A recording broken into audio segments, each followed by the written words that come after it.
National Cabinet has signed off on changes to isolation requirements for essential workers, which will hopefully keep supply chains intact. Does it risk further infection? Probably. But with deliveries of food to hospitals and aged care centres in jeopardy at the moment, something had to give.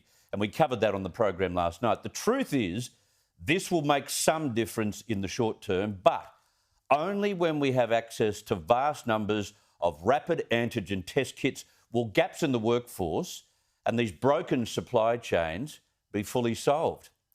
But why are we not considering using the most experienced members of our population, the group who've shown a predilection to work hard and a willingness to volunteer? Why are we not thinking about emergency changes to the pension in order to get retirees into these sectors to plug the gaps?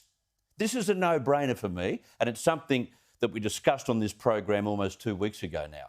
National Seniors Australia wants to redesign the pension to allow retirees to get back to work without being penalised for losing more of their pension, and most pensioners complain about this frequently. It will add to GDP. We won't be worse off, and take pressure too off the need for high migration levels. That if you had a 5% increase in older workers in Australia, it would add, wait for it, $47.9 billion to the GDP, and that was in 2012, which would be $60 billion today. Now, when you see people like Josh Frydenberg and others saying, oh, we've got to build the economy, the last thing you want to do is actually push workers out of the economy.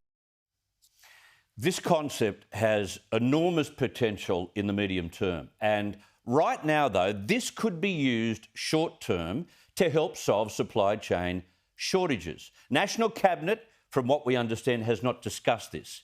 But if National Cabinet wants job seekers to be used for the same purpose and maybe make alterations to their access to job seeker, why not retirees do exactly the same? To me, it makes absolute sense. And it was something put to the Chamber of Commerce boss on Sky News today, and he's fully supportive.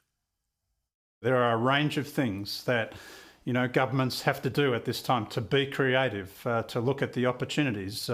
And we know one of the areas where there is, unmet potential at the moment, and that is for older Australians, people over 65, who might want to, continue to take on some work longer, have as part of flexible arrangements going forward. Now, at the moment, we know that the pension system penalises many of those Australians.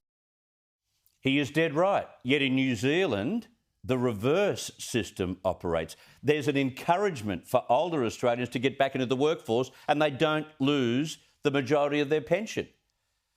Because of my coverage on this issue recently, I've received an email from one of Australia's most avid supporters of the concept, Australia's richest woman, Gina Reinhardt.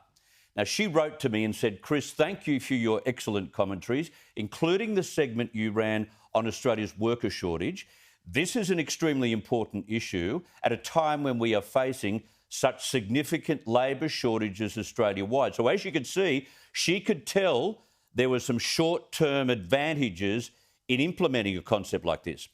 She said, to think we penalise pensioners to the extent we do for continuing to work and helping this chronic shortage defies logic.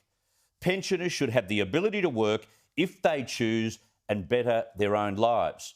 The participation rate differential with New Zealand and other countries, like Japan and South Korea, she wrote, also highlights the wrong policy and path for Australia.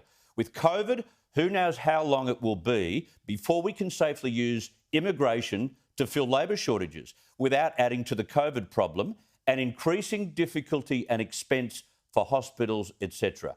We need the federal government to act now to let our pensioners enjoy Aussie jobs. All the best, Gina Reinhardt. Where is the government when we need it?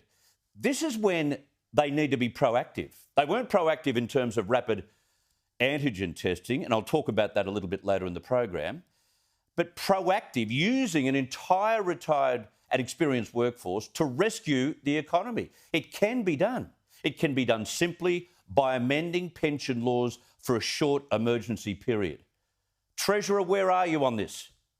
These are some of our most skilled and experienced people. Let's use them now because we have drastic supply issues that today's measures, I'm sorry, won't solve. It'll go some of the way, but it won't solve. It's not so hard to implement either. It's a creative use of our current and reliable resources, our older Australians.